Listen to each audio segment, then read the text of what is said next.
Morning, Mike. How you doing this morning, man? I need to turn some lights on in here. It's all looking very blue. Hold on.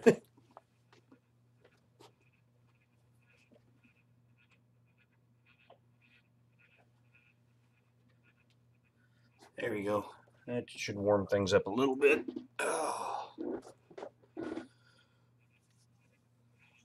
Well, like the description says, I'm a bit tired this morning. I couldn't get to sleep last night, worth nothing. And then before I knew it, it was time to get up and get my son off to school. And I got back from doing that, and it's a rainy, gloomy day here in Clarksville, and so I don't know. It just doesn't feel like one of those go get 'em kind of days for me. So good morning, Jeff Slater. It doesn't feel like one of those I'm revved up and full of creative energy and ready to go kind of days. So I don't know what we're gonna do today. I was so busy the last 2 days. I haven't had a chance to game plan for this one at all. So I figured we'd get together and we'd chat and see what comes of it.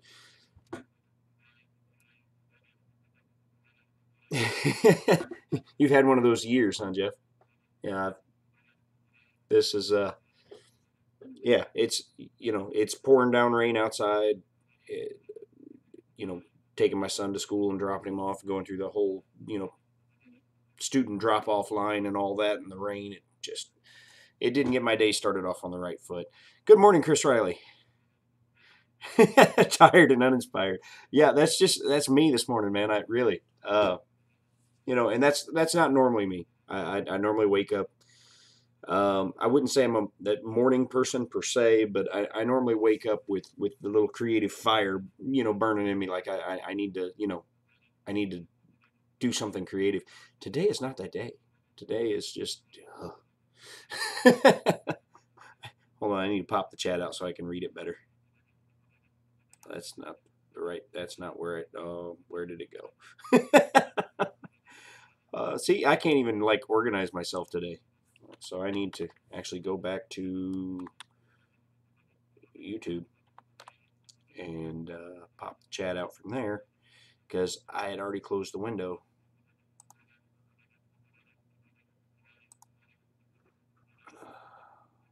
Pop chat out. Boom. And close that.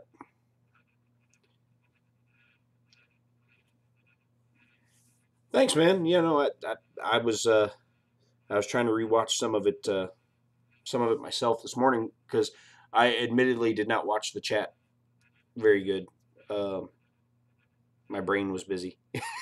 My brain was busy trying to focus on not sitting there going a lot, and I still rewatching a little bit of this morning did a lot of uhs. Believe it or not, despite what I do for a living, sometimes speaking is still not easy for me. You wouldn't believe with what I do for a living that I'm actually a pretty introverted person a lot of the time. But I describe that as a controlled state of schizophrenia. There's Ricky Lee Tanner and there's Rick Tanner. They're two different guys trapped in the same body, and Rick Tanner is kind of shy and introverted, and Ricky Lee Tanner is the extrovert, is the entertainer part of me. I don't believe so. I don't believe it's the same Clarksville. And good morning, Roy Holly. And I say that because they're. I don't think it is. I would have to go and Google that to be sure. But there's a Clarksville in every state, every country, just about. Clarksvilles are everywhere. Good morning, Mr. Buttram.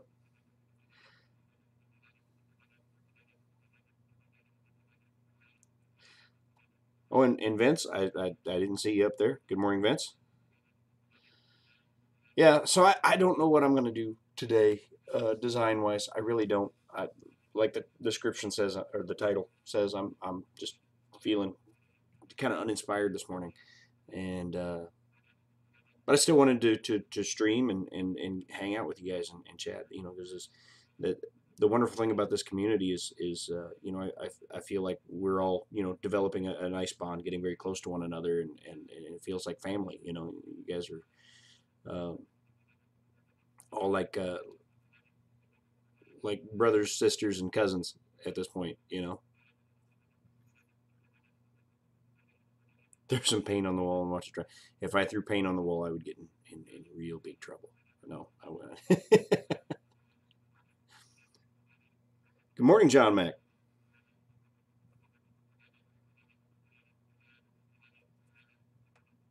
Right? Yeah, and as I get older, the you know the brain synapse, they, you know, it slows down, and I know what I want to say, but sometimes my mouth runs faster than my brain.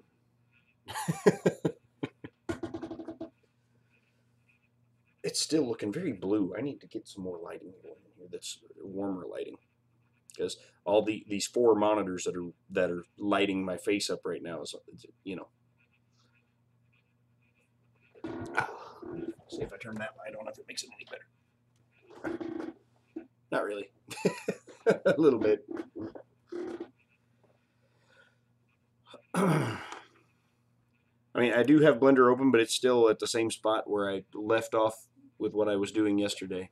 So I haven't, like I said, I didn't game plan for this one today at all. You'd think staying up late, I'd have sat and gave this some thought, and I didn't. I didn't. I watched. I was watching TV, and I can't even tell you what I watched, because I really, I wasn't that interested in it. I was just, I couldn't sleep. So I think whatever Discovery Channel was playing.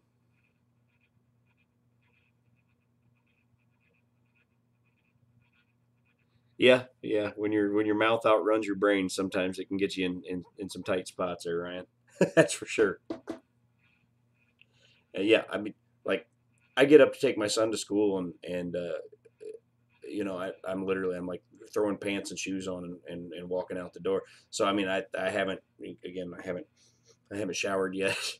I'm still wearing the same shirt I was wearing in the interview yesterday, and on my music live stream last night. So after I get off here, I'll shower and change clothes and all that, and maybe if I would get myself up a little bit earlier and shower to start the day rather than shower after I start the day, then maybe I would feel a little more refreshed and awake. But I don't, I haven't.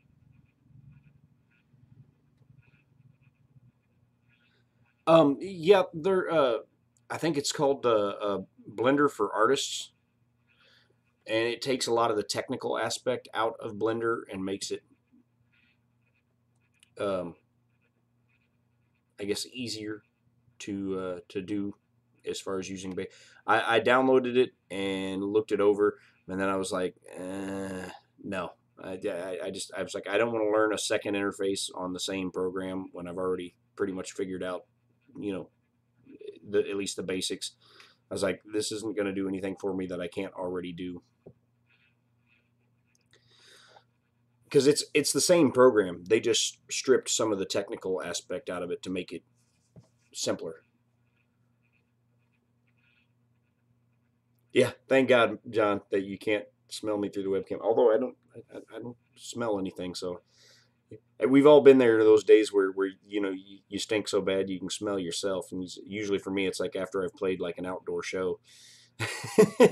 Out after I played an outdoor show, and then I've cooled off a little bit, and then I'm like, oh God, I can't. You know, you play those outdoor shows, and you sweat so much that you literally have salt crystals on your skin where you like rub it, and it feels like sandpaper. Oh, I hate that feeling. Ben Craig, good morning, sir. So, you know, I'm gonna try to get myself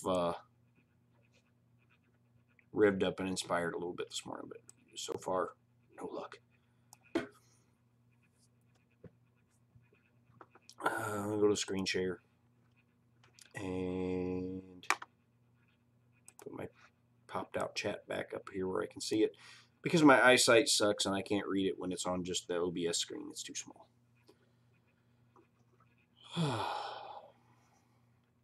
So yeah, here's the Jeep I've been working on. Like I said, I started off with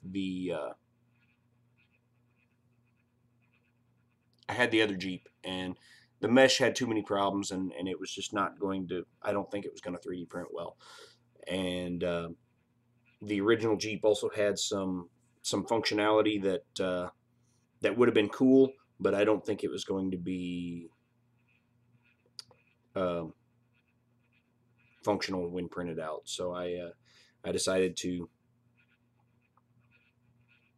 start over and use some of the lessons that I've learned in the process of designing the other things I have, and it should make it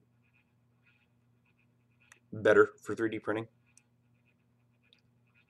So the new version of the Jeep, the design's different, but the basic function of the Jeep is the same. I did steal the dashboard out of the first Jeep rather than redesigning it, and just used it. But I did redesign all new seats. You guys have seen the seats that I designed before, because I just reused that seat design for everything else, and all the other seats that I did, I just pulled it over and modified it. But I think I was like, well, I think I can do better in making it look more like an upholstered seat and less mechanical and hard. So good morning, John. John is not here.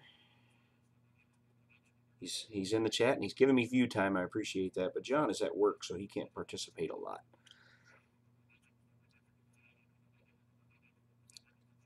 Yeah, thankfully, Mr. Buttram, I don't know anything about the effects of alcohol, other than seeing how it affects other people. I don't know anything about it personal effects on me, so, and I don't want to know.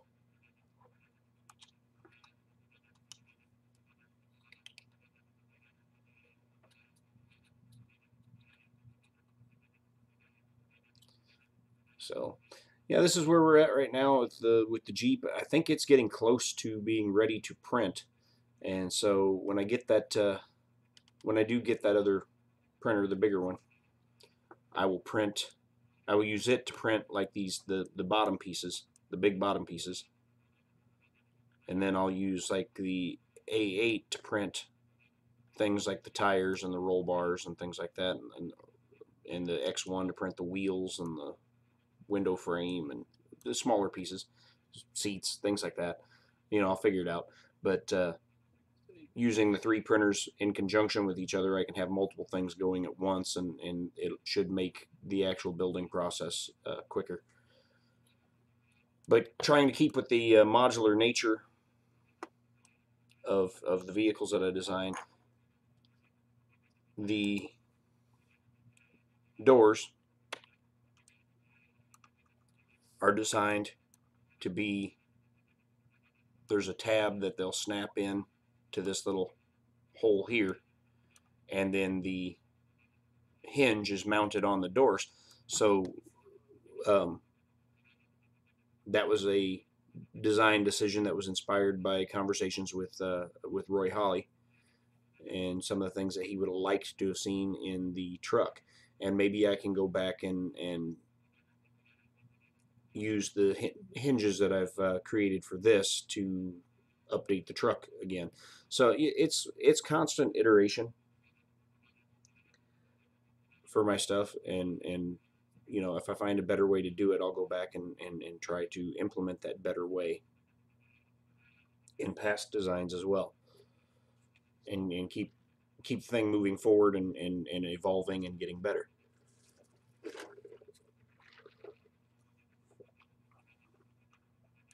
I took my son to Burger King this morning for breakfast, and Burger King now has Surge in their fountain.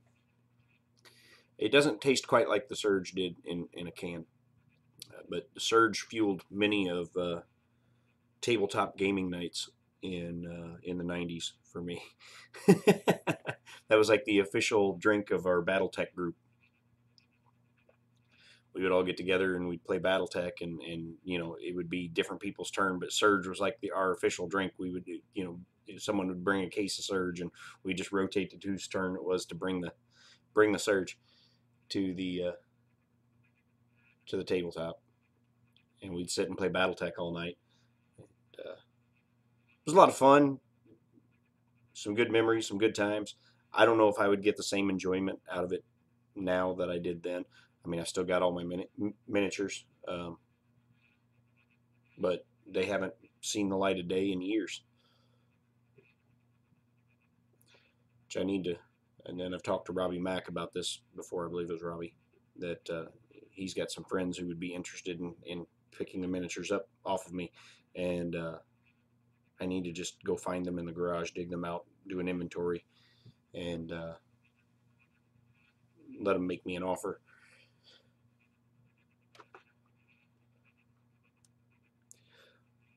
So I think, where did I tried to go through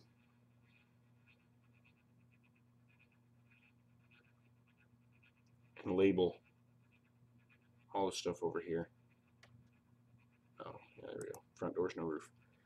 Try to go through and label all the components over here, so it makes them easier whenever you hide something or have to modify something to access it. Like if you don't, in Blender, if you don't want something to show up when you render, you click the little camera here on the side. If that camera is off, that won't render. And if you're not sure what you're looking at, like front clip, so yeah, it's the front clip there.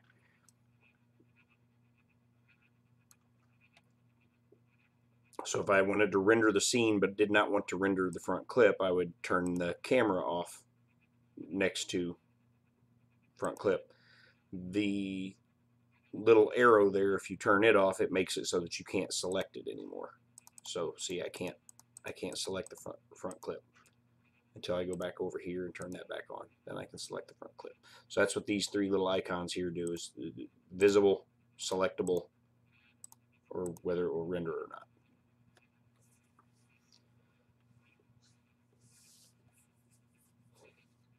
Which is handy when, like I designed a hardtop version. So the hardtop components are in here, but they're set not to render, so that when I render the scene, they won't show up in the render. Because the first version that I plan on printing is the roll bar version, like this. So I need to get some measurements on this today, and possibly make some adjustments to scale and stuff like that. So I'll show you how I go about that. Maybe that's how we get ourselves revved up and ready today. All right, so go back over here to create, and what I do is I create a plane, and then I rotate that plane 90 degrees along the X.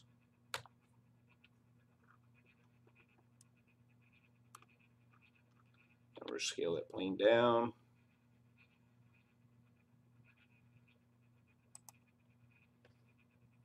Morning, Minnesota Maker and Fernando Pena. I'm too tired to do the proper Fernando intro this morning.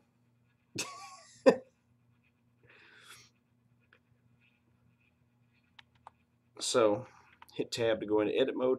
Oh, you know what I should do? I should enable screencast so y'all can see what buttons I'm pressing. Wouldn't that be nice of me? All right. So I'm going to go here, text editor, run script, and go back to 3D view. And then screencast keys, start display. Now, that little thing there will let you know what I'm doing.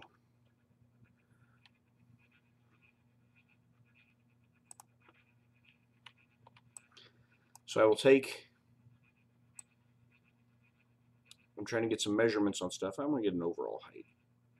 And the lights don't count as the overall height. So I'll take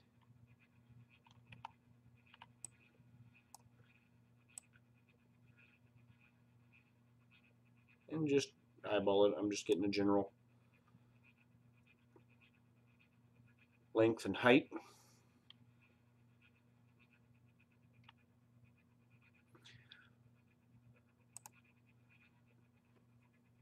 Well, that's all right, Walter. How are you doing this morning, sir? Thanks for having me on your channel last night. I appreciate that. I think the interview went fairly well. I ended up with 4 new subscribers,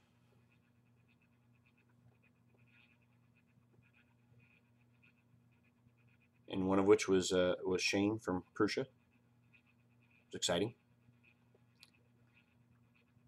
All right, let's see here. So the display tab, and I want to segment that and show. All right. So right now the overall length, that's shorter than I thought it was. I might have to adjust that. The overall length is 197.58 millimeters. Compare it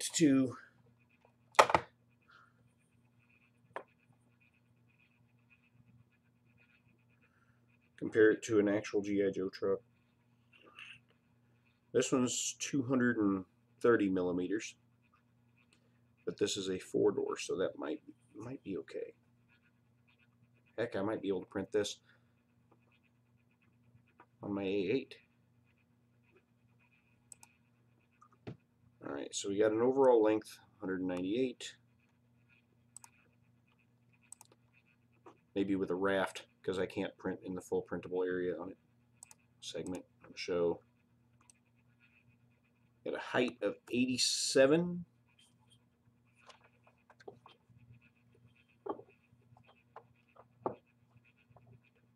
Which is not going to be nearly as tall as I want it to be, so I might have to stretch this thing a little bit. Well, that's fun. Okay.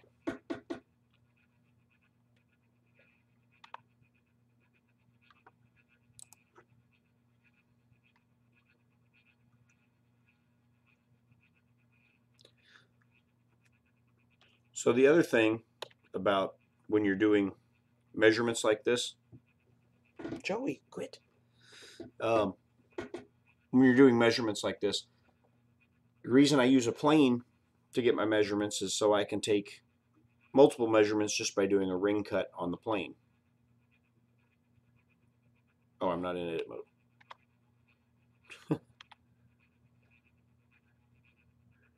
New from Creality 3D. What's their new video today? New C magnet build surface plate for the Ender 3 and CR20. Okay, so they got a magnetic removable plate. All right, I'm gonna get rid of that toolbar right there so I can get a little closer.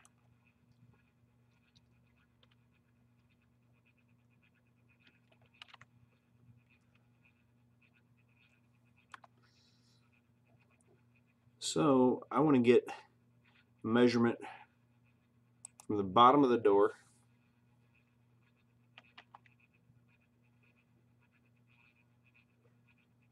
come on, ring cut. There we go. From the bottom of the door to the top of the door. Actually, probably I need to do it to like the top up here,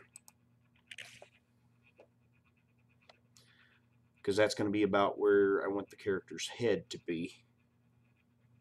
So if I get that measurement, segment, show, so many measurements.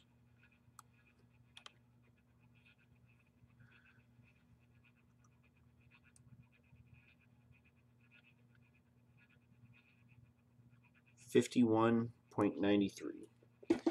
So comparing it, Xander's Thing Thursday.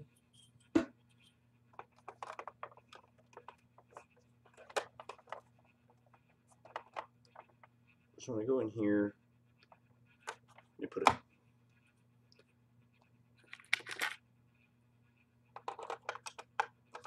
figure in the seat of the reference so I can see about how high it needs to be at the top of the character's head. Okay. So yeah, I'm going to have to adjust my scale on this. I'm going to clear out, though, all of my measurements so far because there's just too many of them. Delete all.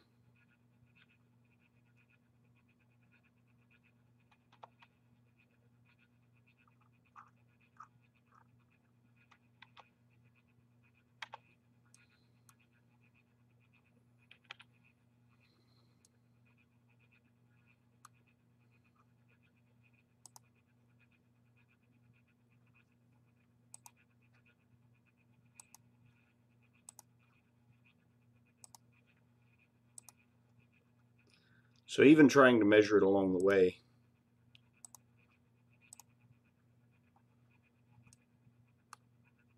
has led me to not be where I want to be at scale.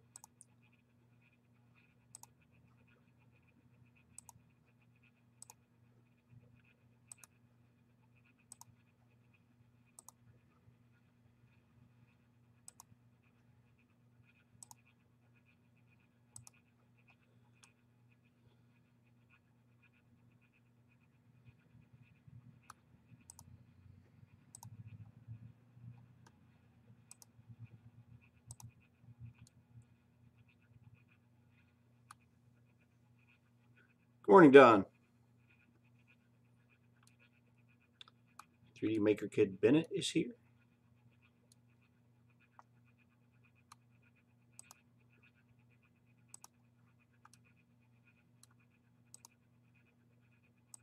All right. There was just too many measurements. I had to clear them out.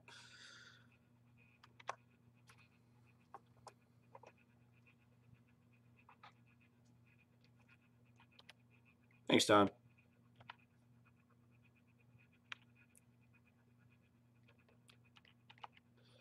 So yeah, if you do a ring cut and you put a plane, line a plane up with it, you can do a ring cut at all the spots you want to measure, and then that gives you good points to measure between.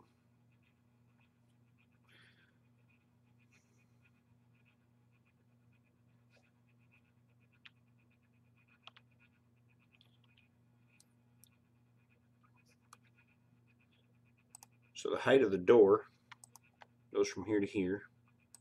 We'll segment that. That's 35 millimeters.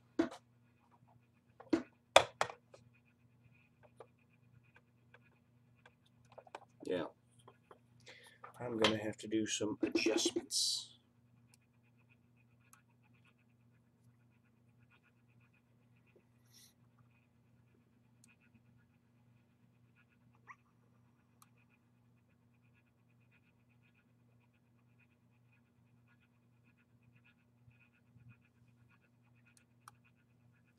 A good place to find PCs cheap. If you've got a Micro Center in your area,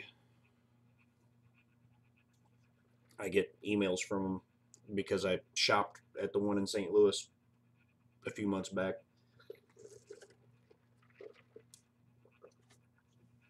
And they got my email address in the process, so they send me stuff all the time.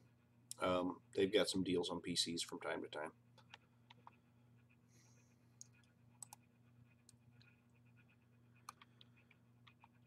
All right.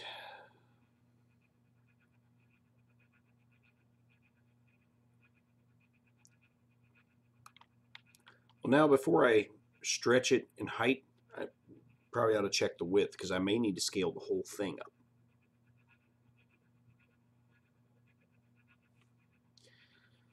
So let's do that next instead of adjusting heights. See, my brain's starting to wake up a little bit. All right, so we have a plane. We'll go top-down view. Scale the plane down until it's close.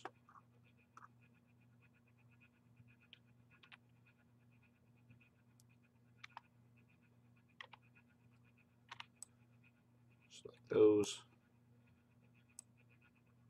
Measure the length to the actual bumper, not to the add-on accessory.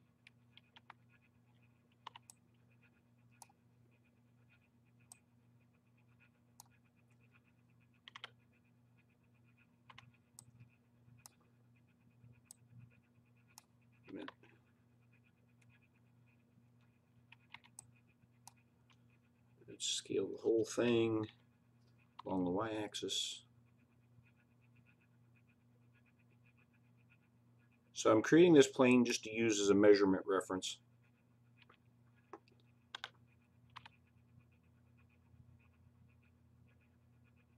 Because then I can add segments to the plane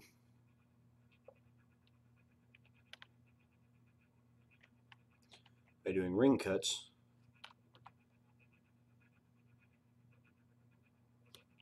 Actually, do that. Ring cut.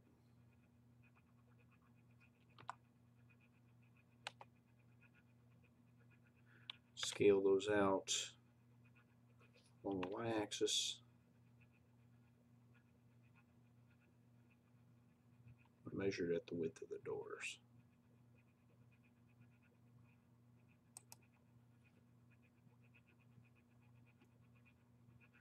Yeah, I wish there was a micro center closer to me too. The nearest micro center to me is the one in St. Louis. Now I do drive through St. Louis 3-4 times a year, so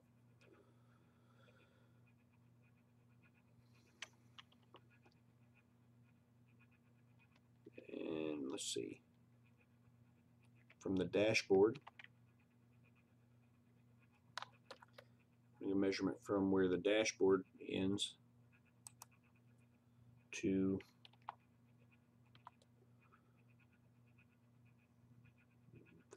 butt of the seat right there.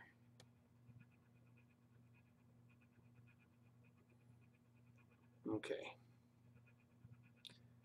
And then I also want a measurement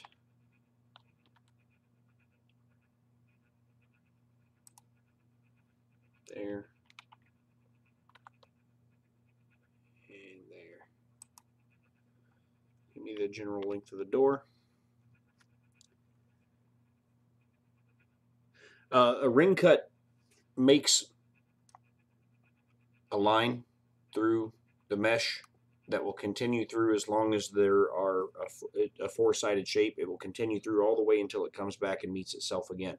So the ring cut makes, also called a loop cut, same thing, makes more geometry along a path, along a line that goes all the way around the model, as long as the model has proper sides. But in this case, on the plane, I'm using this so I can create some vertices in points that I can use for measurement while checking scale. So like if I want to know the width of the vehicle from door to door, see, I selected those 2 points. Then I go over here to display, which this is the measure it tool, which we covered. I hit segment, and now I know it's 95.61 millimeters between from the outer edge of the door to the outer edge of the other door. Simi, good morning, sir. Yeah. It happens that way sometimes. Okay, so between the doors, so then I've got my reference model here. Get the figure out of the way so I can pass the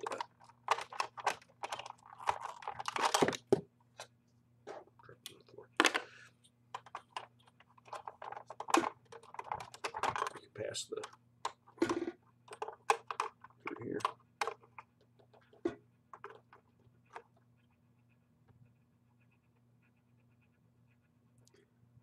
Is about 110. So the reference vehicle I'm using is 110 wide.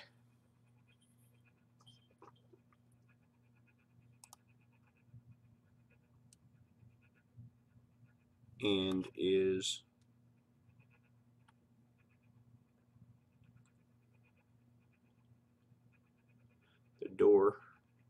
length, which would give me the opening for to put the figure in. Segment that. Is 42 millimeters. I'm going to sneeze. Sorry. My door opening on this is 55. So I think I'm actually going to need to scale the whole kit and caboodle up.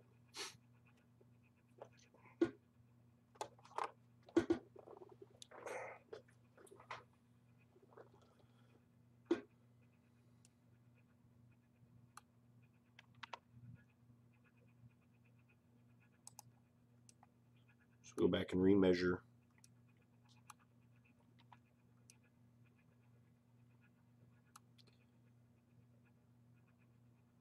Overall height to the top of the figure's head. Again, that was 80, and it needed to be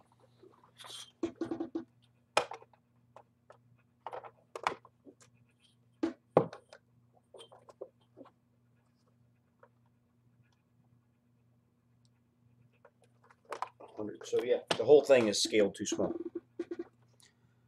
Morning, Sean.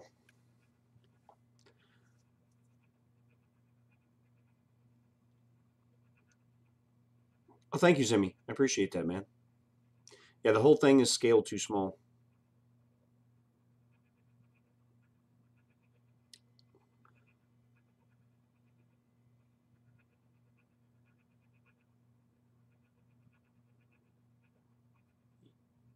Yeah, I saw your mouser there, Sean. That was cool, man.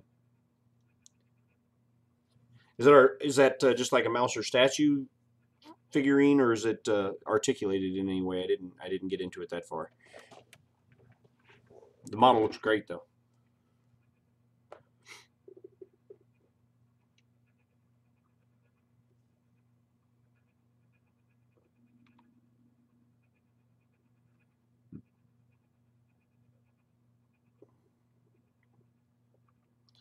So I need to unhide everything, even the stuff I'm not using right now, so that when I select it all,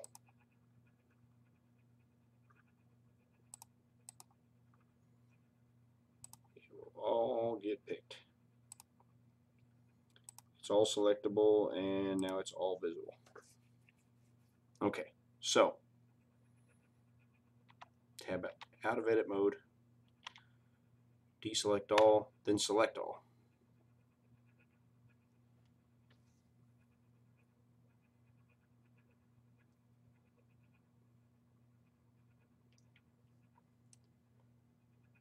All right, so I want to recheck my measurements when I scale the door opening. When the door opening gets to be about 55, we'll check and see where we are everywhere else. So I'm going to hit S for scale. I'm going to start scaling it out.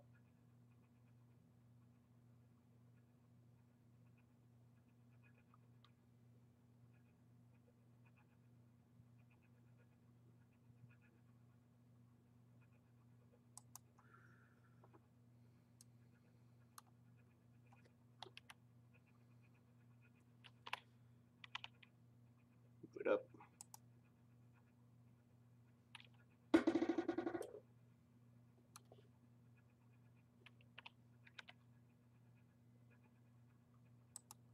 Center it up more. Okay. Now let's recheck some of those measurements we took. The height of the door is now, from the bottom of the door to the window, is now 46. That's almost perfect with my reference model. The length of the door opening is perfect. Now I need to check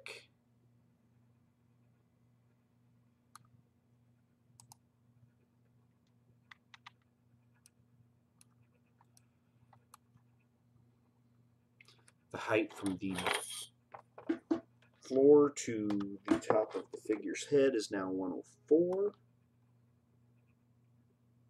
That's just about perfect too. So it looks like scaling the whole thing up a little bit brought everything in line. So I was actually, my scale was off, but my that's what I'm looking for. Told you it's early. Brain's not functioning yet. My scale to the G.I. Joes was off, but my scale in proportion to the vehicle, like the parts being in proportion to them to each other, were still pretty much right on, because that looks like that's going to clear exactly what I need it to clear now. So we're going to hide our measurement planes. We're going to hide the hardtop roof. We're going to hide the doors that are designed to go with the hardtop roof. Now we're back to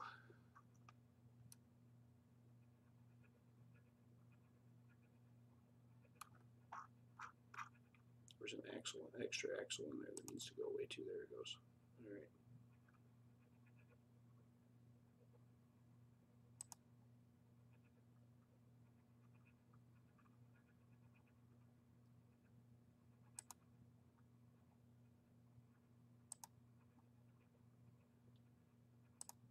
Anything that doesn't render should not be visible. Okay.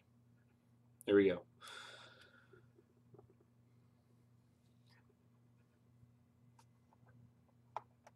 Yeah, I love that mouser design, man. You guys nailed it. It is spot on. Okay, so I've got the scale all figured out. It should print at the right size, height. It should fit the figure now. I guess the other thing that I should check the scale on that is my new seat, which the seats are really going to be kind of high poly.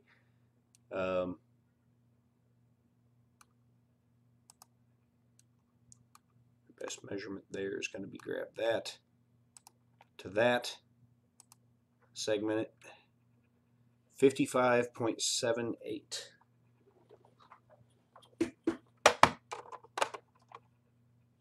I need a set to get myself a better set of calipers. The seat may be a little tall, but I think it's going to work.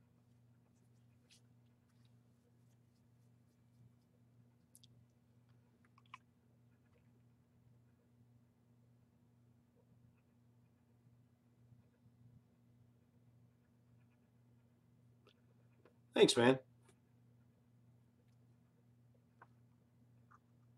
It's basically redoing the Jeep that I had started with. And then I need to get measurements on the seat width. So I'm going to snag that point and that point. And I'm going to get a segment reading on those. 36.48.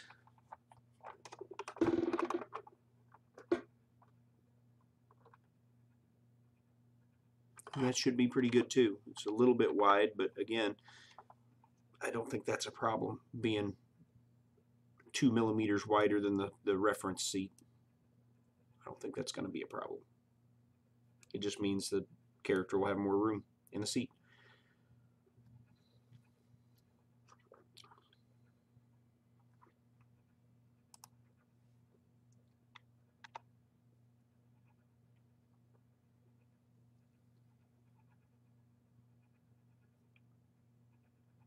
Yeah, it's you know, it has some inspiration from the vamp for sure, but you know, I didn't want to sit down and directly copy any of their stuff.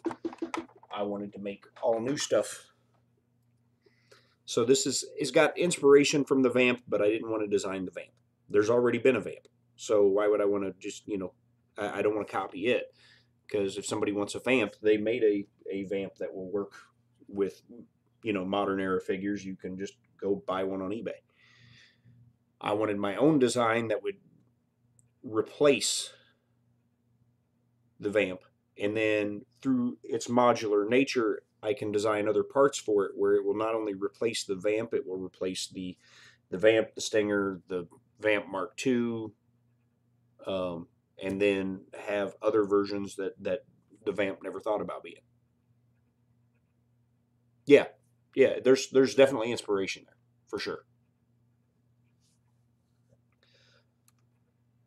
So yeah, I figured I'd start with the most basic Jeep, kind of like the basic vamp, and then as I bring in hardtop versions, and I'm going to make multiple hardtop versions because I want to make a like military police version. Where we'll put a light bar across here and then enclose the slanted roll bar area here. We're going to do an enclosed roof that's slanted just like the roll bar, and that's going to be like the MP version. And then, or not, no, the slanted one was going to be like a. Anyway, I'm gonna make a four-door version. I'm gonna make, which the vamp never had, make a four-door version.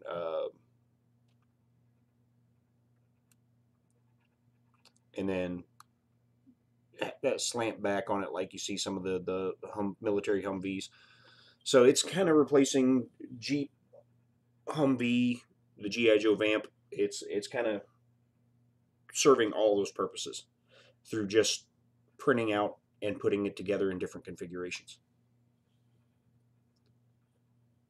Later, Sean. Thanks for stopping by, buddy. I will I will send you my address.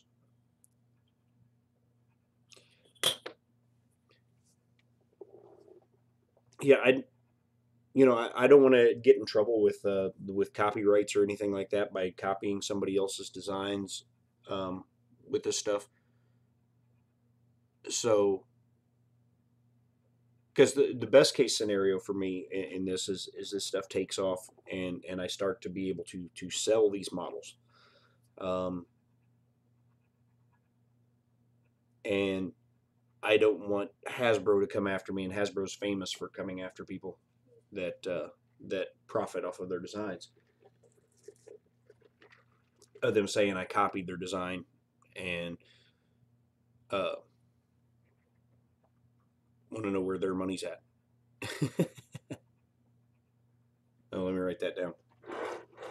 I will use my Chris Riley, Chris's basement pen, and write down that email address. Oh yeah, back in the day, everybody was copying everybody, but yeah, Hasbro's famous for going after people. Somebody had started a Kickstarter to bring a GI Joe toy that had never been made into a toy.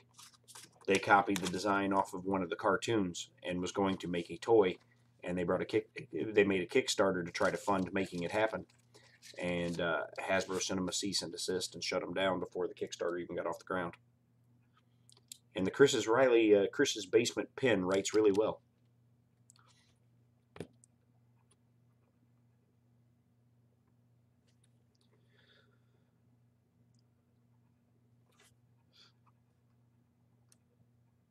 Well, Zimmy, it hopefully will be available soon. I only have a couple things left to figure out to be ready to share this design. Although I am contemplating waiting until I can print it out and test it. Maybe send it to a couple people to beta test printing it out. Roy Holly will get first crack at it since he was the first one to print and complete my truck. So I will send it to Roy Holly first, and he will get the first crack at it.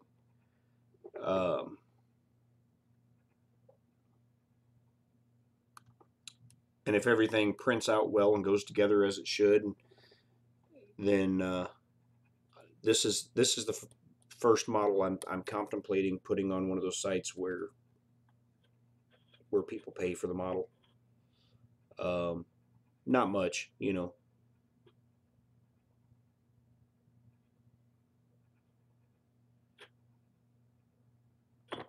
But this is the first design that I'm kicking the tires on that thought, and seeing if maybe it's something, you know, I could do to.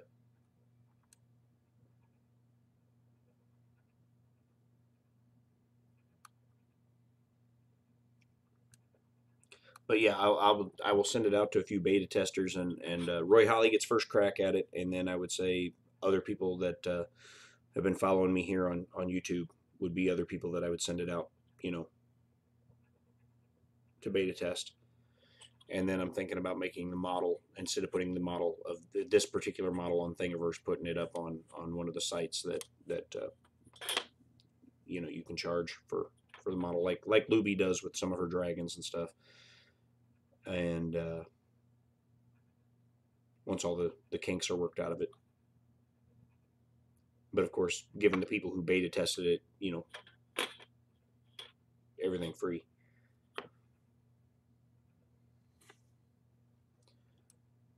And when I say charge for the model, you know, $3, $4, $5, not looking for anything, you know, massive out of it.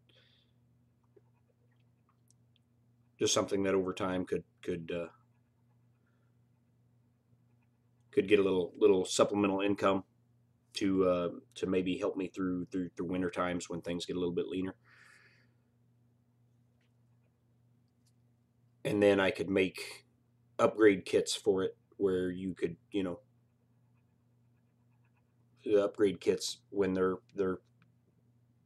designed and ready to go, you know, put them on the same site where, you know, here's an upgrade kit for it where you can add a missile launcher and a hardtop roof. And that version, you know, if you've already got the one that's $3, $4, $5, you spend another buck and you can download the upgrade kit, and start doing some stuff like that. And then, like I said, just looking for a way to help supplement the income, uh, especially December through February when things get a little lean in Nashville.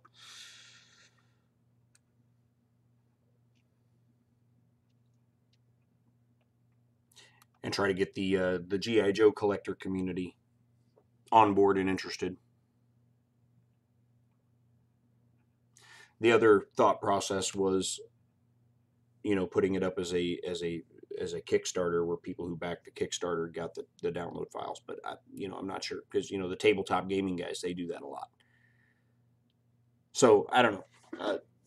A lot of things to figure out and think about,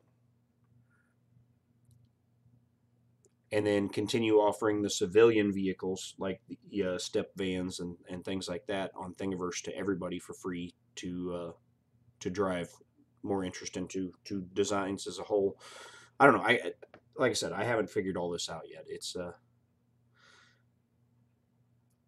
so I'll make like some civilian 1/18 scale like sports cars and econo cars and pickup trucks and things like that, where people can download those for free just to draw some attention to my overall designs, and then sell the military stuff like the jeeps and the tanks and jets and things like that as you know, a low cost download.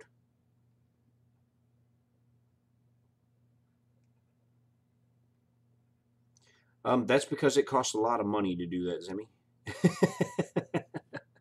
It costs a lot of money to, and that's another thing that I got to start thinking of is putting together my when I'm going to record my next album, and I've been writing for that for a while, and that costs an astronomical amount of money, um, from recording to mixing and mastering, and getting the first 1,000 copies or so of a CD in your hand in Nashville. Low end is $10,000.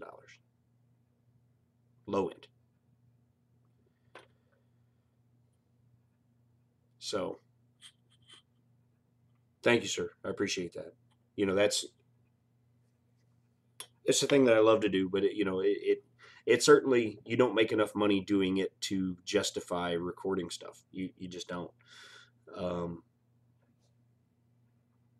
and then time you sell the first 1,000 copies of your CD, you know, at best you're breaking even. So then you have to sell more than 1,000 to start making any profit off of it at all, which is hard for an independent artist like me.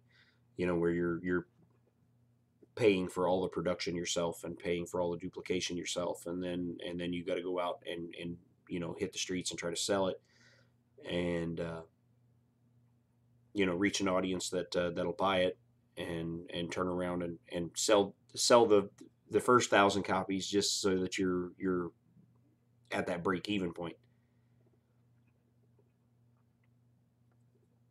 And then I've been very fortunate because I've sold my first two albums sold exactly 2,000 physical copies each, and then the second album sold some more digital downloads on iTunes and stuff. So I was able to get past the break even point on both albums, um, and a lot of artists aren't that lucky. So I consider myself to be very fortunate. You know, I know a lot of talented guys who failed to actually sell more than 200 or 300 copies of their first album, and I've been very fortunate. But a lot of it has been sold at my shows where I go out and play shows and then sell them, you know, at the show, and which, you know, that's hard work in and of itself.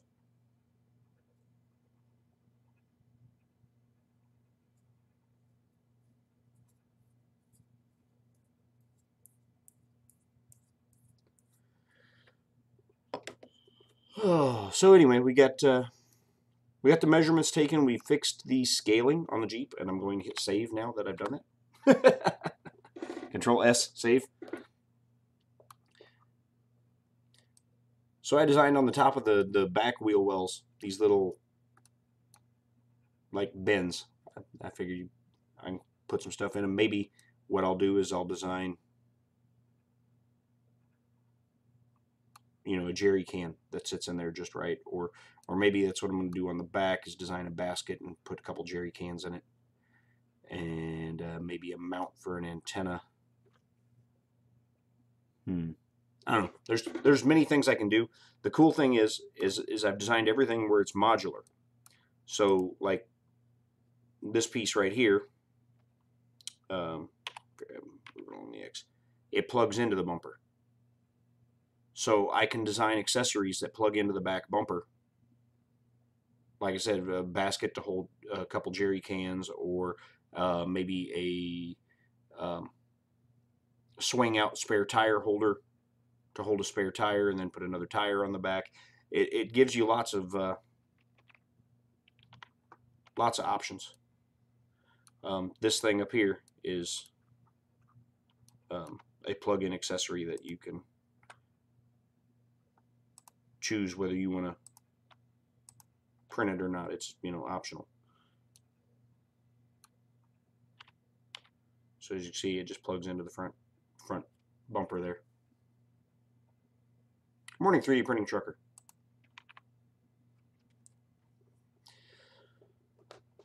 So yeah, multiple pieces and modular design will allow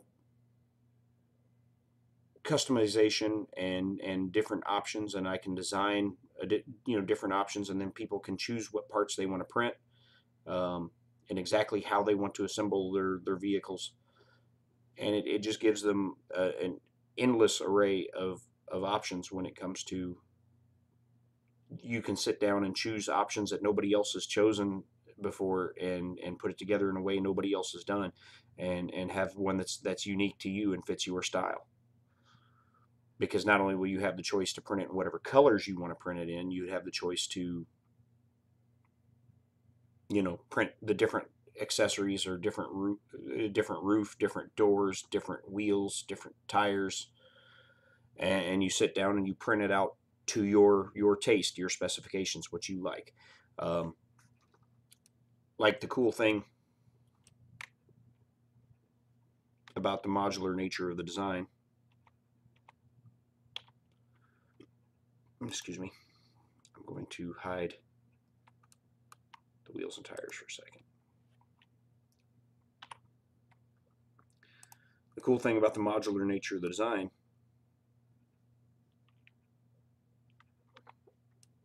like you see the why is it not, okay, there it goes. The modular nature of the design, the front axle here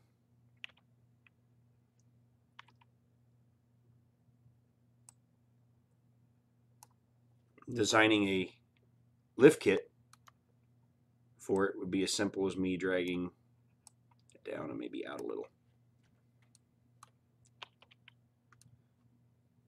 So now I could put a bigger wheel and tire on it and just print out that axle instead, and you got a lift kit. It'd be that easy.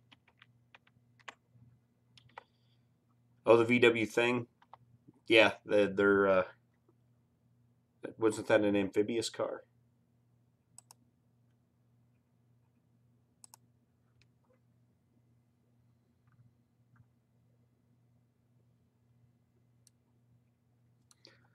So yeah, designing a different.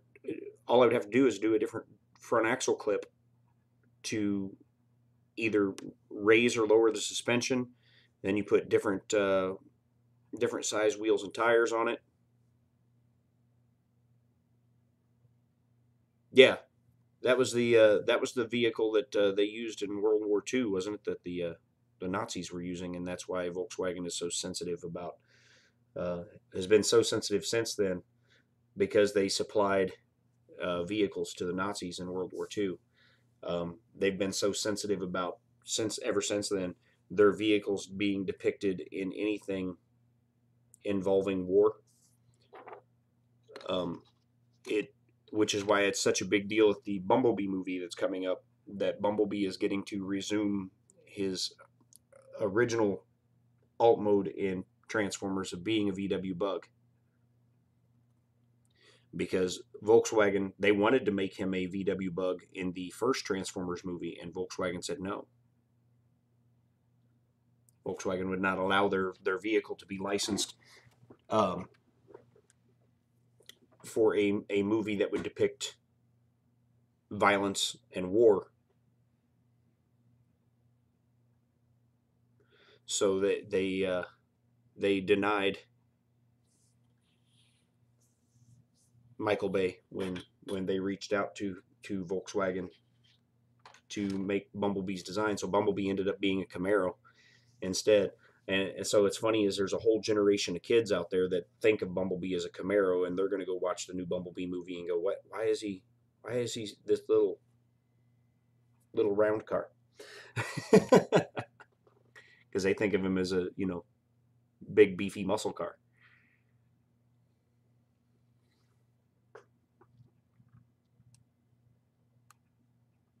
And I thought it was funny that they, if you watch the first Michael Bay Transformers film, when Sam Witwicky goes to buy a car, he's looking at a yellow VW Bug that was sitting next to the old Camaro that Bumblebee was disguised as, and Bumblebee dents up and destroys the the bug sitting next to him, so that Sam didn't want it.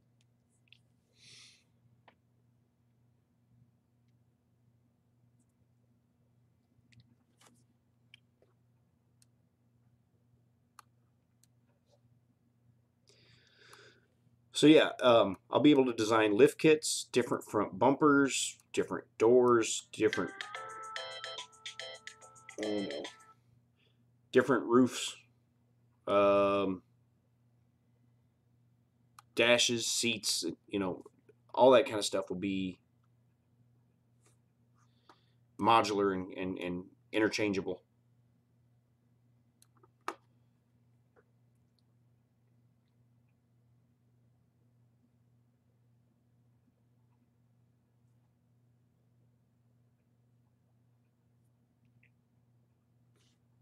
Different wheels and tires, etc., etc. So yeah, I'll start with the base design and then add accessories and options as I go, and that'll just create a whole world around, like I said, people being able to choose which parts that they want to print and how they want their final product to be. I even plan to make the four-door version where you're literally just, which is why the bottom piece here is sectioned into two, which is one of the major hurdles I still have left, is is finding a good way to connect those two pieces together, but still I want to keep the bottom flat to make it easy to print. So I'm still figuring out exactly how I'm going to do that. But yeah, I'll make the four-door component be as simple as you're plugging in another piece between this piece and this piece, and makes it a four-door. And then you're printing, you know, whichever roof sections you need or desire to have to make, if you want a roof over it, or if you want, you know, roll bars over it, whatever you want, you can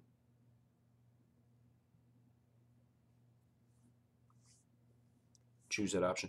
The grill is a separate piece, so I could make different grills, which, you know, just changing the grill on a vehicle can give it a totally different feel. I mean, that's all Chevy and GMC basically do, is change the grill and a couple little, you know, design things on their vehicles, and it changes everything.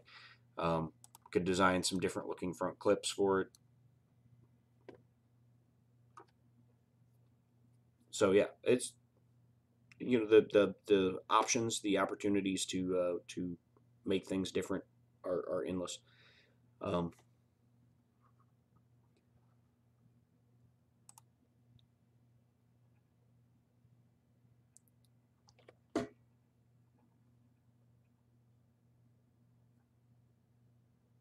well, she didn't leave voicemail and she hasn't texted me anything, so I'm hoping that means she didn't need anything important.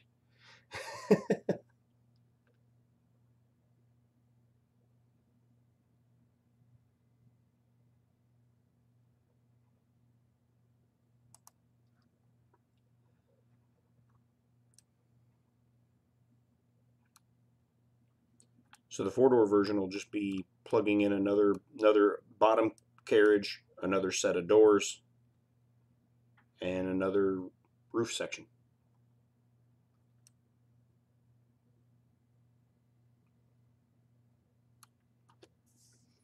And then if people wanted to get silly, they could, you know, they could print out those the same components for the four-door. They could print them out multiple times and make the thing, you know, stretched out as long as they wanted to stretch it out, and all sorts of silly stuff. Silly but fun, you know. You let somebody's imagination run wild. So it's kind of like Legos, and if you've got the parts, you can build it however you want to build it.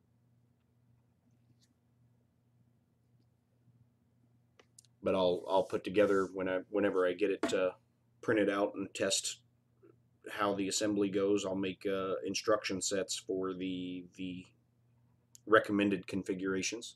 But then, of course, like I said, you let people's imaginations run wild. They make whatever they want. Yeah, off-road version, street version, hot rod version. Yeah, anything.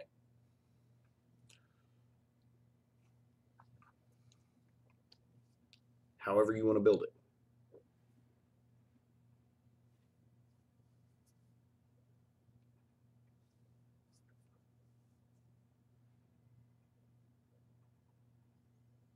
And I'll just keep cranking out accessory kits for it and modification kits for it, so that you have more options in how to build it. And yeah, and then it'll be cool to sit back and watch people start posting pictures of, this is how I built mine, this is the colors I printed it in, this is the parts I chose.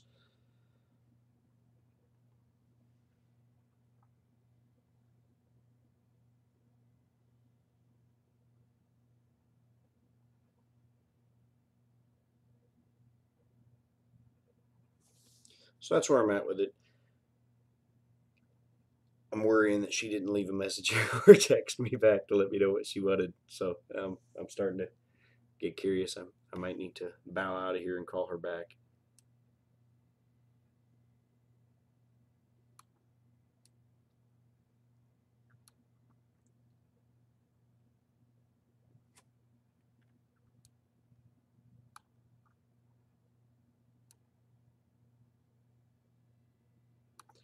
And I used the same steering wheel that I used in the MVS uh, truck, but I did iterate the design a little bit and thickened it up. It should make it print a little better. And now it prints as a separate piece from the dash instead of as a part of the dash. So it should give you the ability to print it a little sturdier, because then you can print it vertically so that the layer lines should give you a smoother, stronger finish on the steering wheel.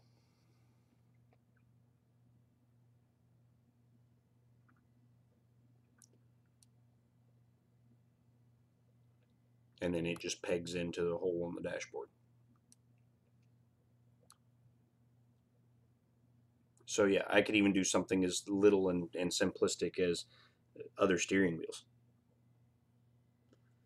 Yeah, custom wheels. You could, you know, I can make as many wheel designs as I could think of, and just base them all off the same specifications as far as plugging into the axle. And you could go larger or smaller in diameter. You could different designs, and then make tires that go with those different diameters. Thing I would probably need to do is standardize my wheel diameters and tire sizes a little bit, so that there would be, you know, if you print this wheel, you have this option in tires. If you print, you know, this other wheel, then this is your options for tires.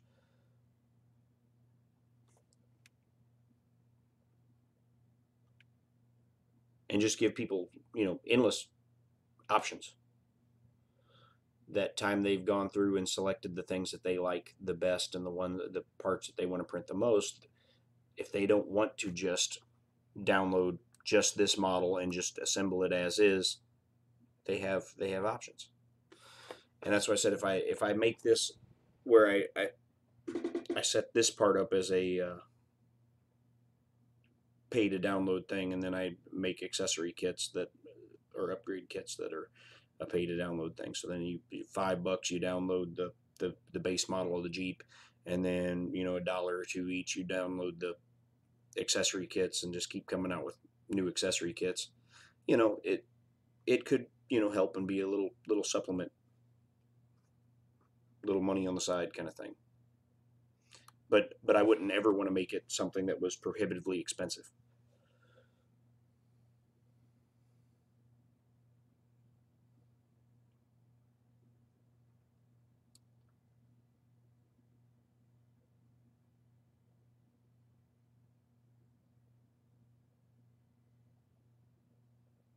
Awesome.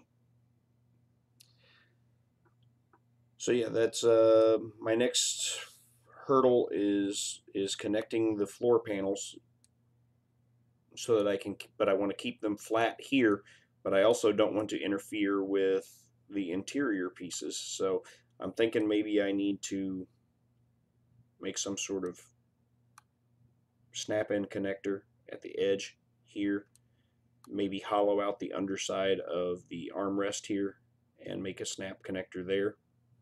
And so then it would snap together at 3 points, and then maybe run a hole through those snap connectors so that people could actually run a screw through them to solidify that connection. That's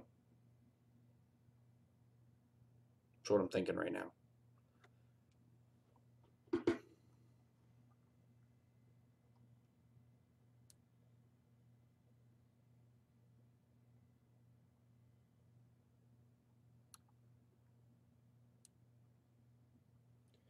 Everything, you know, everything else,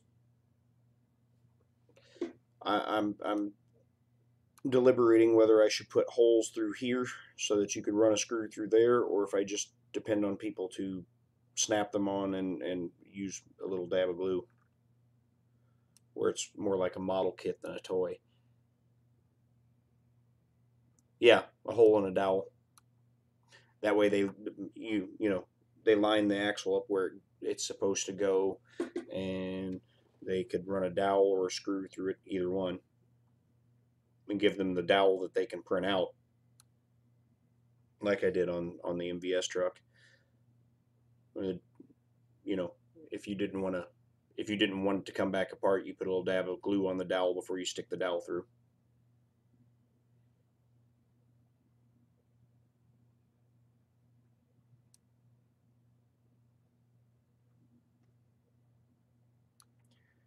So yeah, I still got to connect this piece here. Still has to be connected to that piece. The floor has to be connected to each other. And yeah, I think everything else is pretty much done. And it's just a matter of going through and exporting all the STLs, verifying that they're manifold, printing them out, and putting them together. I like how these seats turned out too. I like them better than my original Jeep seats. And then I'll make like a bench seat version for the 4-door or for this, so that instead of having the center console, it'll have a bench, and you could set 3 figures across.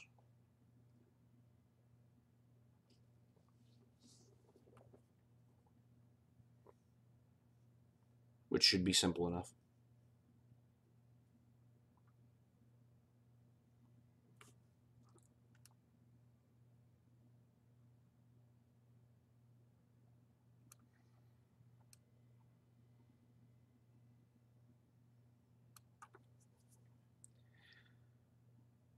Are you the only one watching now, Zimmy? It doesn't seem like anybody else is talking. But like I said, this morning I knew I wouldn't have any real riveting content. It was my day and time to stream, so I was doing it. How to handle the hinges. There's Robbie Mack, just got in. So the hinges is a, let's see if I can give you a good view of it, is a single print in place piece. So there will be some supports inside the hinge a little bit, so you have to carefully break those out. But after you break those out, this tab here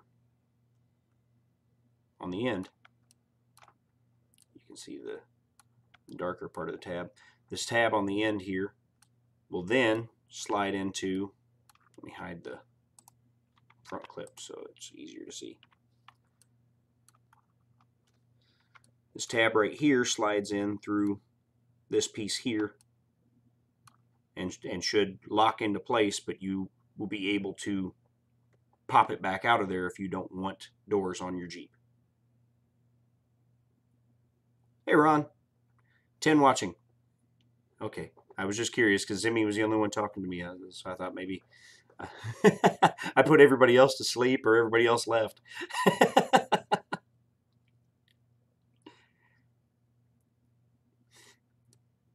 So yeah, again, that's something that's going to have to be beta tested because I don't know if it's going to work, and it could fail the first time and need a few iterations. But so there's a loop here that's on this piece that I still need to find a way to connect to the front clip, which I may just do a peg that comes off of it here and carve that out in the front clip so that they peg together. So you'll push the door in and you snap it in, but then you can also go back and pry it back out of there. Probably have to be careful not to break the loop there. Pry it back out there if you don't want doors on your Jeep at all.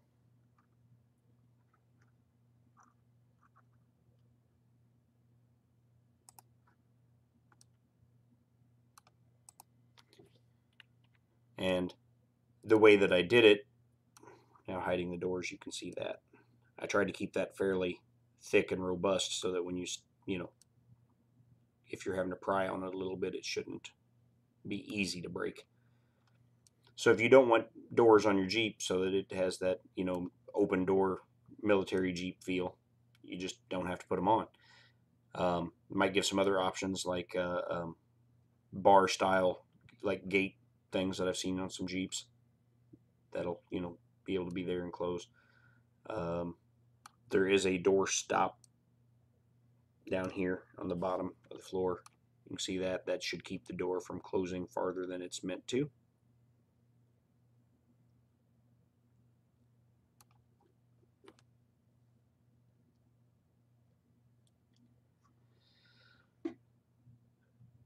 And I've gotten a little experience now with print and place hinges, and so far the hinge itself has worked.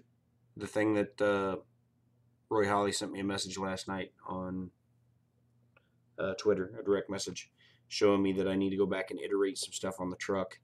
Because while the hinge works, the tolerances on the front edge of the door aren't enough, so it's binding up when it tries to open. But the hinge works, so it's a step in the right direction.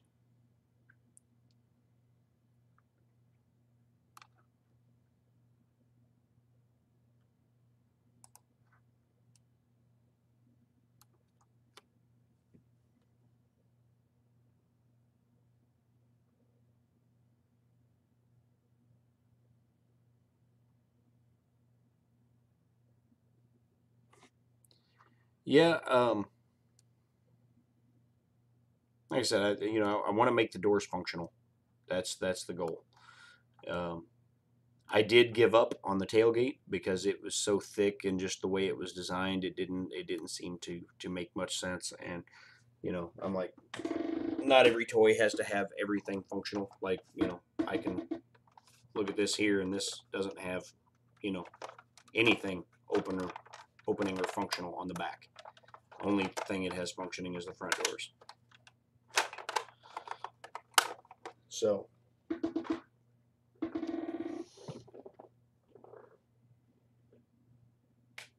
I tried not to engineer myself into more points of failure. And then the roof panels, the roof pieces, they kind of slide in and peg in on the rails here. That's why you can see that they extend past the end of the rail. So they slot down in place. And then if you want to use glue, you can glue them in place. And then the same with the front window. You can print it in a different color because it has pegs that extend down into the body. That way you can print it in a different color and then glue it in.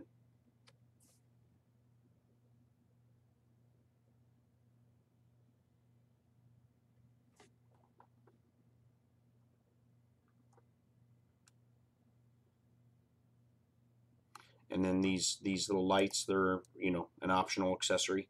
They just slide onto the back of the light bar there, and it's the same lights that slide onto the back of the front, the grill guard. The same design is used to slide on there. So again, it gives people options. I want to make a turret gun, like on similar to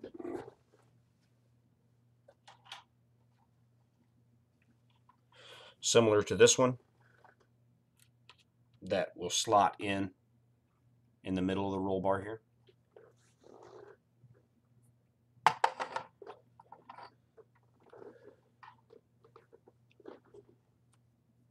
And then we'll make make some other turret designs and stuff like that for the hardtop versions. And yeah, it's all accessories that will who needs doors? Duke's a hazard. That's right. Bo and Luke didn't need them. I try to, Vince. I try to put a lot of thought into it, and sometimes I think I overthink it. And that's like when the tailgate. I was going to make a functioning opening and closing tailgate, and then I just thought, man, I'm overthinking this. I'm over engineering it. It's not it's not a functionality that is really going to improve anything. I mean, great, it would be cool to have, but it's not going to improve the functionality of the toy, but it could actually have a drawback to the functionality of the toy. So at some point you have to kind of keep that stuff in mind and cut your losses and go, okay, that's, yeah, I've put too much time and effort into something that doesn't help the toy out that much. So then I just filled the panel back in, made it solid.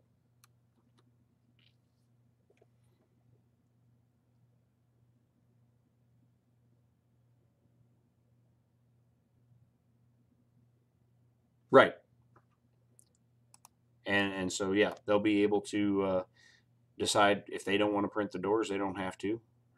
But if they want to print the doors and pop them in and out, they tab into those slots right there. And the hinge stays connected to the door and prints with the door.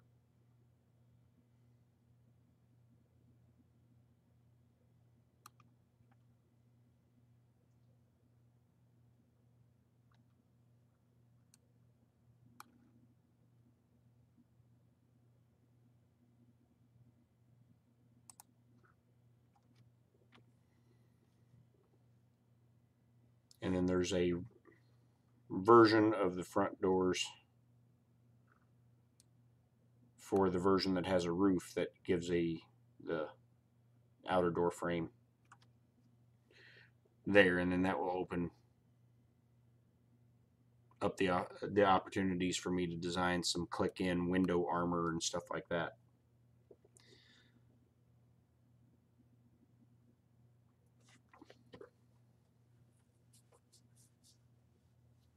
And changing out bumpers, because the bumper just slots in on the frame. I'll be able to make different bumper designs as well, front and rear. And then accessories can be plugged into the front and rear bumpers so that you have accessories for the bumper. But give people options. I'll do some different grill designs to give people options there as well. Just lots and lots of stuff. And I want to make all of my vehicles that way. I want to make all my vehicles so that they have a base model, and then that base model is modular and upgradable in design, and to be the whole basis behind the vehicles that roll out of Tanner 3D. Is that all of them have a base configuration that if you just want to download the model, print it, put it together, good, great. But if you want to download the model and then you want to download some accessory packs and modifications, then download those, install them, build it how you like, and have something unique to you.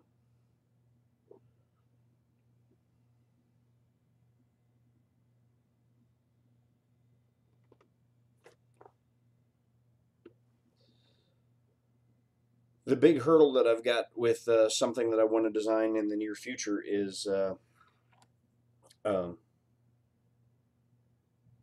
tank treads. Tank treads that are functional and at this scale are seeming less and less feasible.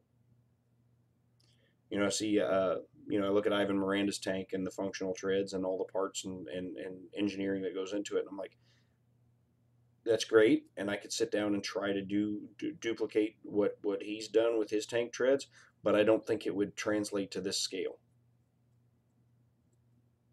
So I don't know if I'm going to be able to do that. I may end up having to design for tank treads, design something that and just tell people that it has to be printed in TPU, and then you wrap it around the wheels.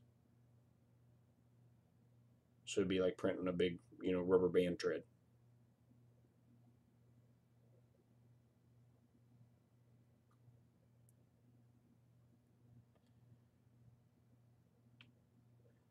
Or, well, it has to be printed in TPU if you want the wheels to roll.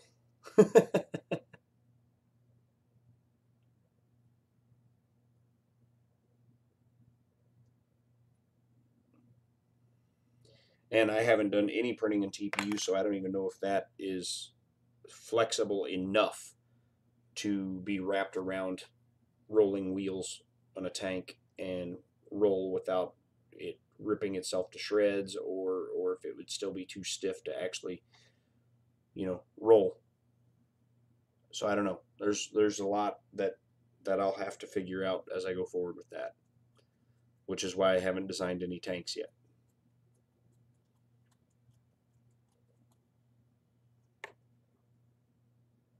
But I plan on it.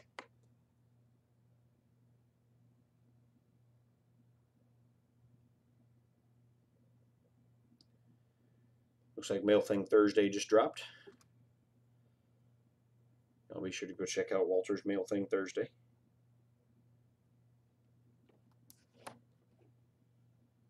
I believe Mail Thing Thursday includes some a surprise package that he got from one of the people that's been watching this morning. Oh, speaking of mail, you know what? I can go ahead and do that this morning because I still haven't had a chance to do it. I got this package 2 days ago now, and I had a chance to open it because I said I wanted to open it on camera. You guys down for that? Does that sound like something y'all would like to see? You go back to the webcam close up.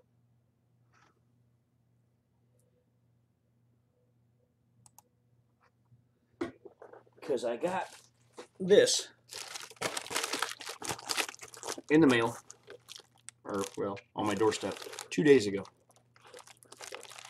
and I know, at least I believe I know what it is and who it's from, but I didn't want to do it without sharing it with you guys. So I guess, now that we've kind of hit a stalemate on where we're at with the Jeep and doing stuff, I thought let's do this.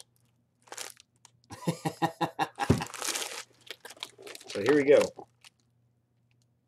Tear at perforation.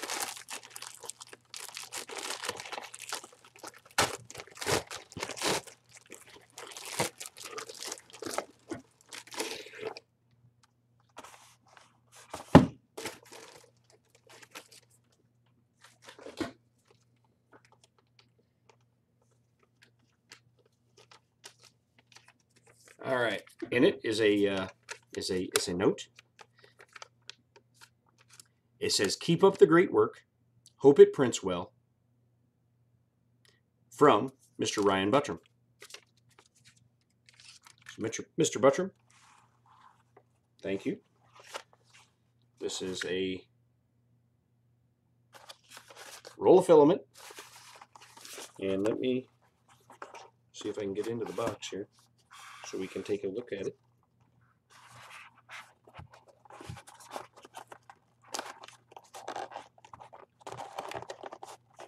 I don't have my knife anymore because my knife was a cheap box cutter knife, and I removed some old window decals off of my daughter's car that were on it when we got it used, and I used a heat gun in the process. Well, that box cutter was made of plastic, and I was using it to scrape while I was doing it, and let's just say the knife lost its shape.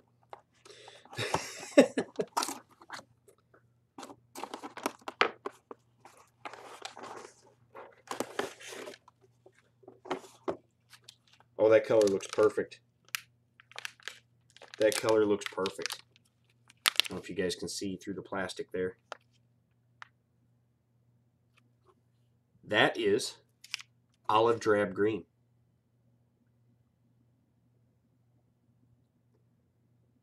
That color looks like it is going to be absolutely perfect. I'm going to compare it to...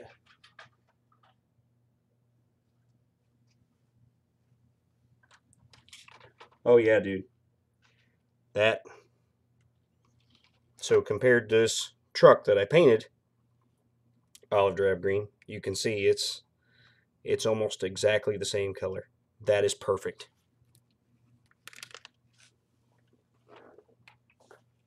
So yeah, it matches this army green olive drab that I. This is the same spray paint I used to paint my MVS truck. I painted this truck that I got from Goodwill with it too. Which this truck was the inspiration behind the attempt at functional suspension that I made on the first Jeep that didn't work out because apparently the plastic they use for their leaf springs is much more forgiving than any PLA. But yeah, because this truck has functional suspension, which I wanted to have on the Jeep, but I gave up on that when I realized it was pretty much going to have to be printed in TPU, and I've never printed in TPU. But yeah, the color, dude, is perfect. So, Mr. Buttram, Ryan, thank you, sir. It's much appreciated. And I knew you were out there watching, so I thought now's as good a time as any. I wanted to do it on camera, and having you on here, I was like, yeah, it's the perfect time to do it. So I'll put that back in the box until I am ready to print with it. So when I get the bigger printer, since this is the perfect color to print the bodies of the stuff with, I will put that will be probably the first filament I load in that bigger printer when it's ready to print, and I will start printing bodies for my vehicles. And so it's going over here on the shelf.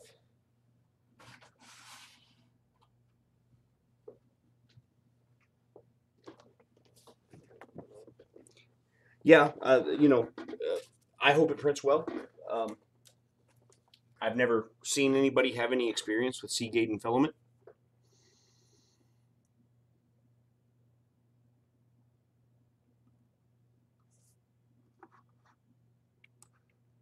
So we got Seagate and PLA in Army Olive Drab Green, and the color is spectacular. The color is perfect.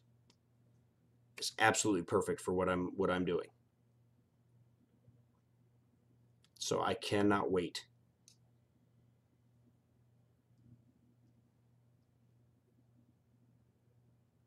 Ooh, a printable B17.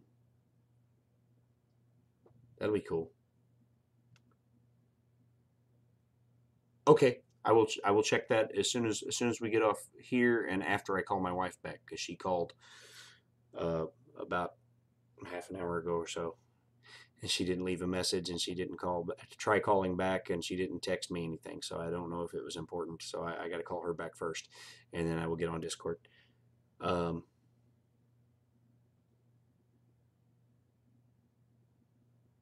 You flew a paraglider over a B-17. Hopefully the B-17 was stationary on the ground when you flew over it, not like flying in the air and you flew over it.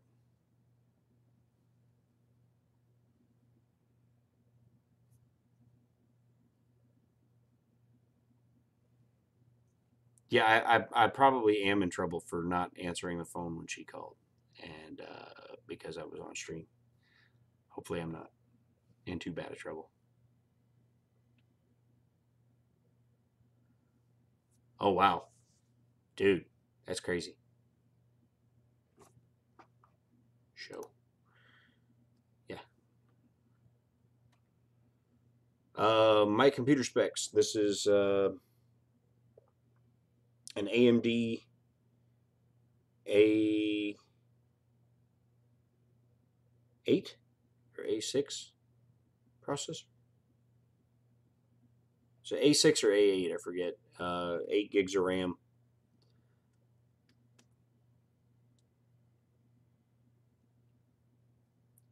Thank you, Mike. Yeah, I thought the interview went well. It felt very fluid, and Walter is a master at guiding an interview through and keeping there from being a lull in the conversation. I will check that out, Joe. Yeah, he steered that thing masterfully. So all I was doing was answering the questions he was giving me, and he steered the ship very well. It's easy to see why his channel is doing as good as it is.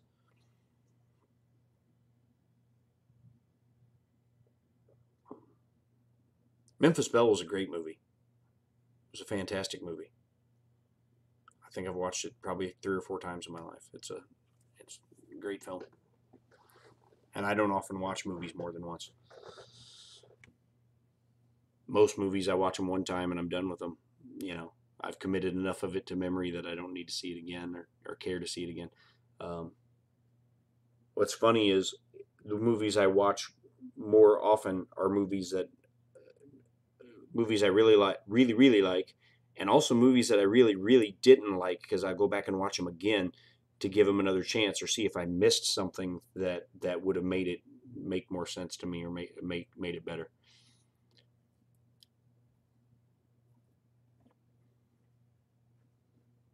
But no, Memphis Belle was a good film. I watched it several times. I think when excuse me, it was on HBO back in the day.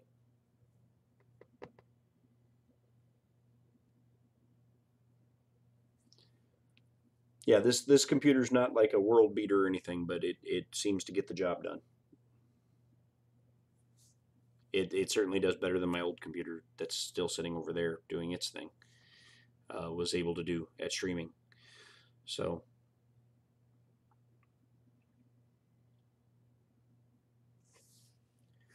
yeah, that filament color is going to be perfect. I will look forward to using it to print out vehicles. I will I will use it probably fairly soon. I know I'm getting that CR10 S4. The S4 is going to. It's probably not going to get a chance to get set up until my daughter moves out at the end of this month, and I get to move all my stuff down to taking over her old room, so that I'll just have space for it. Because right now, all the space I have for 3D printing is right there in that 4 foot wide section. That's it. It's all the room I've got for it. So when I move it downstairs, then I'll have I've got a whole nother one of those shelves, a whole nother one that's not even set up yet, and so I'll be able to set it up and dedicate it to the S4 if the S4 fits on it. If not, I'll have to figure something else out. But John Mack is back for 15 minutes until his next call. Well, we're going to end this thing in 15 minutes, so um, you can hang out with us till the end. Yeah, Joe. Sorry, I didn't know that song better, man. I'd never tried it and hadn't heard it in years, and but I kind of sort of remembered what it sounded like, so I was like, yeah, I can fake it. But that's how I make my living in Nashville, especially at the acoustic shows, is people making requests and whether I know them or not, attempting to fake my way through it.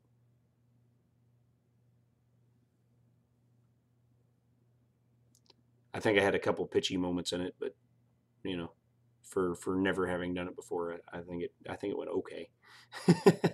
I give it a 5 out of 10.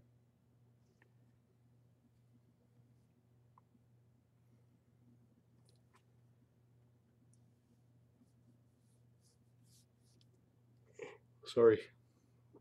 Like I said, I didn't sleep much last night, so that's why I woke up tired and uninspired this morning. But you guys kind of helped me get the creative juices flowing a little bit, and we measured. We took some measurements on the Jeep that I've been designing. Discovered it needed to be rescaled a little bit. Went through the rescaling, and after rescaling, it seems to be right. It seems to be perfect size now.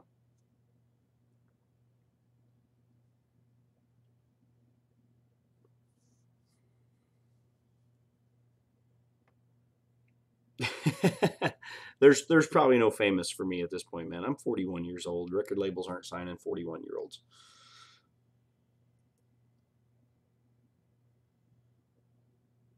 But I never got into music for fame. I got into music because I love it. I love making music. I love singing. I love playing. I love being up on stage in front of a crowd, and that's why I got into music. And I tell everybody that's interested in music, don't get into music thinking you're going to be rich and famous. If you get into music thinking you're going to be rich and famous, it's more than likely to kick you in the teeth. If you get into music because you love to play music and you love to perform in front of a crowd, and you just enjoy music itself, then it doesn't matter what level of success comes out of it as long as you get to keep doing it.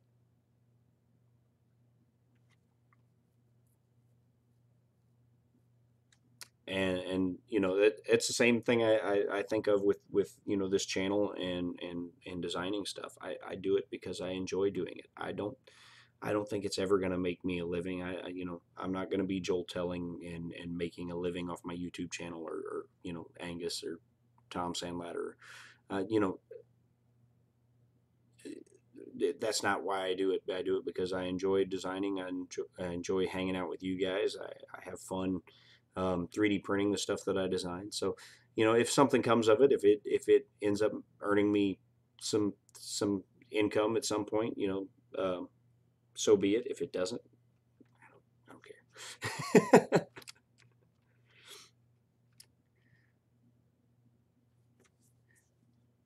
Life is too short not to do the things that you enjoy. So, do the things that you enjoy. Find a way to make the things that you are passionate about make your living. And even if it doesn't make you rich, just find a way to make the things that you're passionate about pay your bills. And I'm not saying go quit your job today and jump into that lifelong dream of being an Olympic figure skater. No, I'm not saying that. Whatever your dream is, you know, um, find a way to make the thing that you're passionate about, whatever that is. There are people who actually legitimately enjoy landscaping.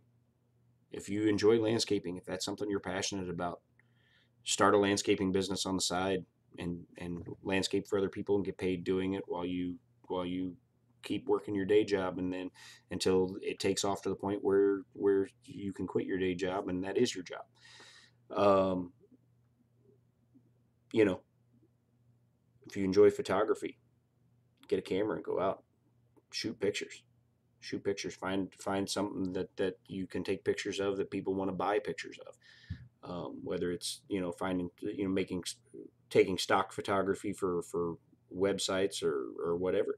you know there are ways to find a way to earn an income doing the things that you love doing. And if you can find a way to make that income sustainable, and you can find a way to make that sustainable income enough to cover your overhead, you know then as far as I'm concerned, you're living the dream. And so that's why I say, when people ask me what are you going to do if you never make it in the music business, as far as I'm concerned, I've made it. I pay my bills playing music. I'm not rich, I'm not famous, but I pay my bills playing music. As far as I'm concerned, that was the real target. I don't have to go drive a forklift Monday through Friday to keep a roof over my head to get the opportunity to play music anymore.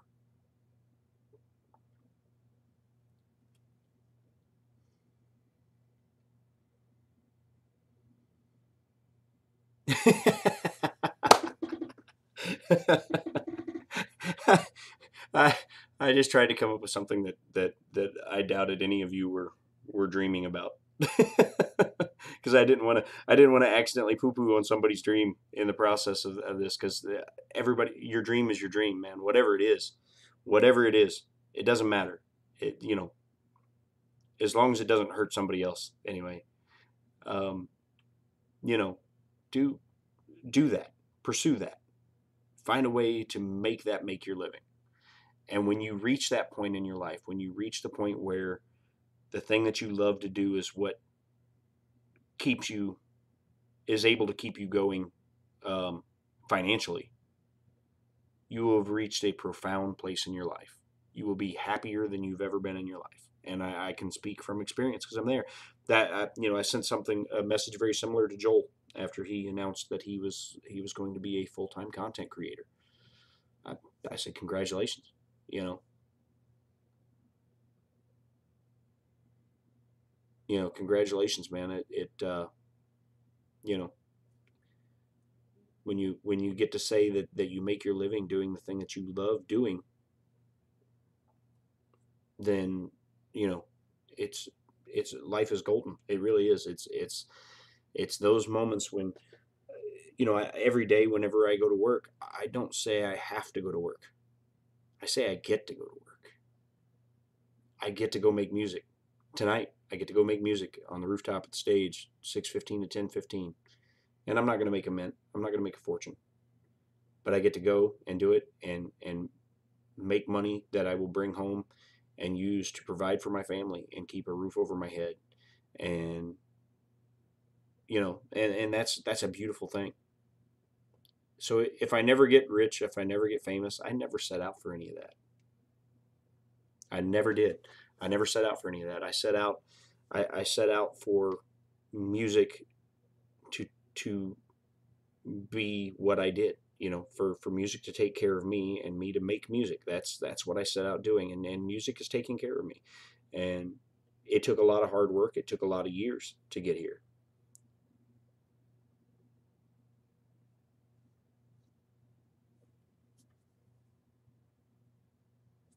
So yeah, if whatever it is you're passionate about, and it may be too late to fulfill.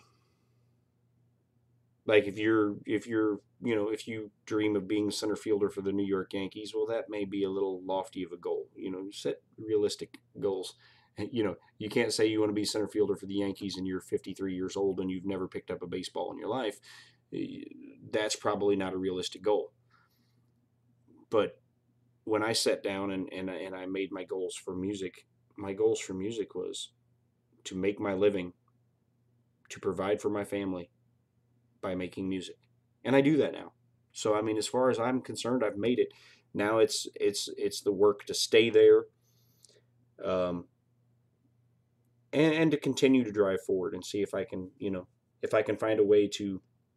The next step, I guess, in that dream would be to find a sustainable way for music to provide for my family after I'm gone. And that's where the songwriting aspect of my life comes in. Is I'm a songwriter, and um, songwriting earns royalties. If I can write a song that becomes a hit song for somebody else and earns a royalty check for me and my family, and song royalties last for the songwriter's life plus 65 years. So if I could write a hit song that got steady radio play for years to come, then 65 years after I kick the bucket, my kids and my grandkids will still be able to collect those royalties. So that's the next chapter, the next goal that I have for myself, as a songwriter, because as a musician, I've reached the goal.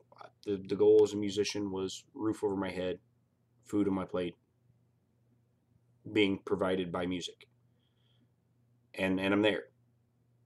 My goal as a songwriter is to leave a lasting legacy for after I'm dead and gone that will take care of my kids and my grandkids.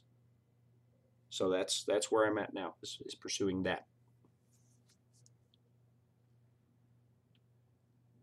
Covering for two other guys now, Robbie. Jeez, man. See, Robbie is good at design and passionate about design, and he took that leap and ran his own company for a while, and then decided it was better for him to work back with the company that he had been with for a long time. And but he ventured down that road, and he's made his design and artistic skills pay the bills, man, and that's awesome. Even though a day like today is hard when you're covering for other people.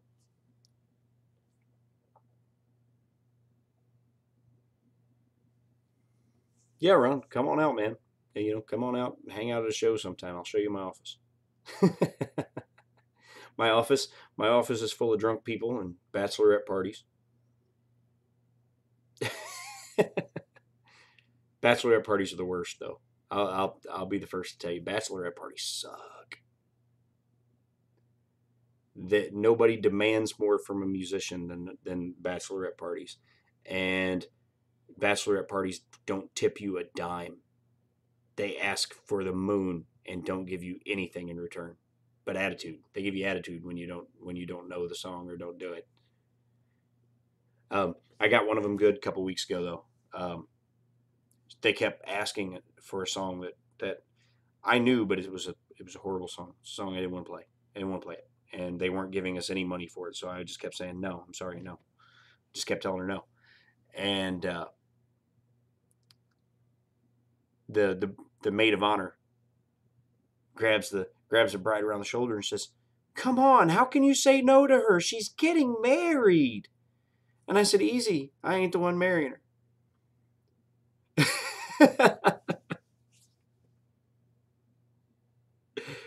Yeah, I can say no to her all day long. Doesn't bother me in the slightest. I got one at home I got one at home I can't say no to.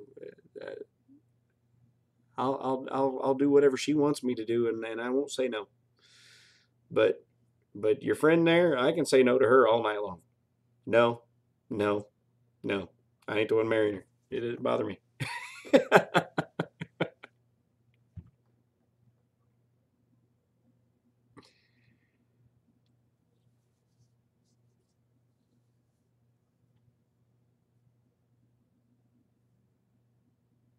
Yeah, I'm a BMI writer, not an ASCAP writer. I'm a BMI writer. I get my BMI royalty statements in June and in December, or yeah, June and December. Which reminds me, I gotta get on filling out all my stuff that I have to fill out for them to assess that royalty payment for December. I have to have that report submitted to them by the end of next month, and that's a lot of data entry. So I get in on that, but it's worth it to get my royalty statement. otherwise, I don't get any royalties. So I got to sit down and fill that out between now and the end of next month.